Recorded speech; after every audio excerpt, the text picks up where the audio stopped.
Magandang umaga mga kaibigan. Ayan, ito na naman ako. Sabang tayo naroon ay dapat doblihin natin pag-iingat lalo at nag-uulan kahit walang bagyo.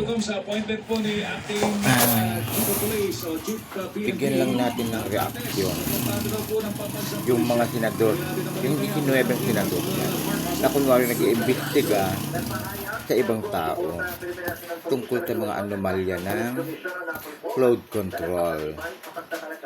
Nakakaawa sila, no? Nakukunwaring malilinis ang mga hayop. Pero sila din naman ang mga nagnakaw.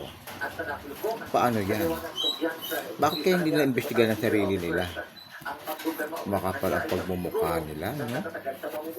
Sagad sa buto. Hindi na sila nahiya. Ang taong bayan, papasweldo sa kanila. Putang ina nilang lahat. Dapat sa kanila, masunog ng buhay. Wala nang little injection o kaya wala nang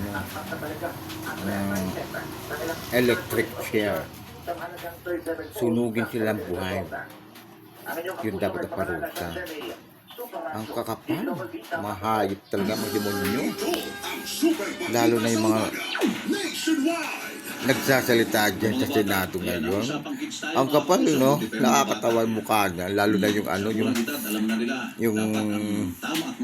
yung putang ina niyang Villanueva na yan. Hayop. Lalo na siya, Sis Escudero, diba? Marcoleta, nauulol na. Si Bato, putang ina niya.